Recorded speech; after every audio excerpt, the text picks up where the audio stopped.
Welcome back, everybody. Star Creations here, coming at you recorded live from Queens, New York. Quick, fast, easy tutorial on how to make a bed frame. As you can see, I took the liberty of already assembling this one because I don't want to have I'm still not familiar with the time-lapse camera operation, so until I get that done, I'm gonna be prefabricating certain things and then basically just tell you the process. For this, I'm gonna call it angled wood, and that would be this section right here. They sell that at Home Depot or any craft shop. That's what it basically looks like. I believe the depth is 1/8, 1/4 of an inch maybe. It doesn't matter. The whole point is it's angled. Alright, before you do any of that, you would ideally like to have the mattress or the piece of foam you're working with. The piece of foam, I get this at work. Jonathan, if you're watching, now you know what those little pieces of wood I have you saved for me are for. I use them for stuff like this, door jambs, window frames, and other, things of that nature. So now you get an idea of what's going on. With this one, for the gluing process, basically what I did is, obviously you can see I used the grid lines on my cutting mat. I have 3 of them actually, 2 pink, and you can see right here I screwed them onto my work table so I don't have to worry about them moving or anything, and then I made sure these lines coincide with these lines so as to not be crooked when I'm following a longer piece or a longer cut. Anyway, back to this. I make sure everything coincides grid-wise, lines are lines, because you want to make sure this angle straight with that angle. Everything is what we call square, corner to corner, this way to that way, because if not, you're going to have some kind of bend in the frame some way that is not really going to allow for something useful or something comfortable to pose, or it's going to have a teeter-totter or anything.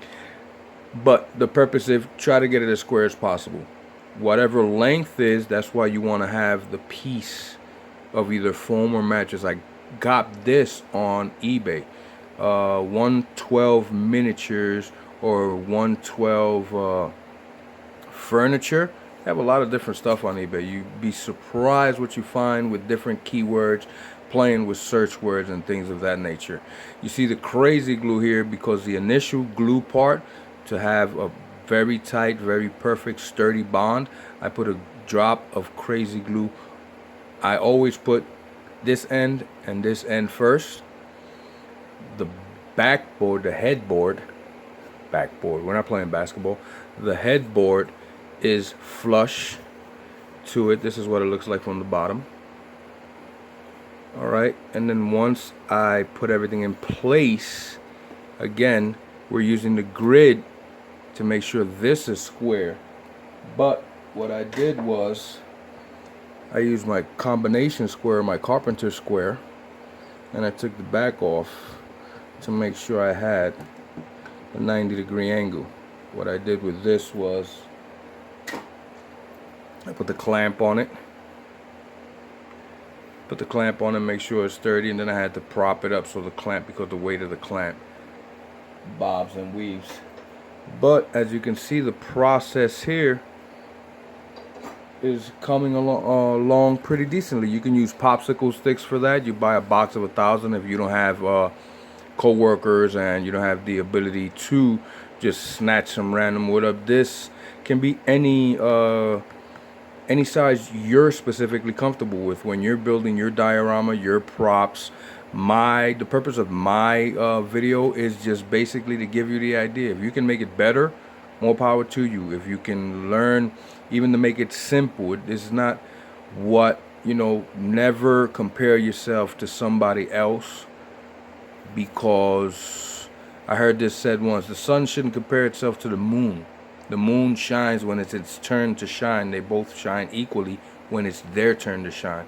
So you know, do what you do. Do what's comfortable for you. Make your prop your way. If you're not intending on selling it and you're comfortable with how it looks in your photograph, cool. Take the information, use what's useful, what's knowledgeable for you. What's not, get rid of it and move on to the next chapter. Tacky glue gel, that's what I use for the back over here. Once I put the crazy glue in, I use the clear because sometimes the white doesn't dry as clear as you want it to.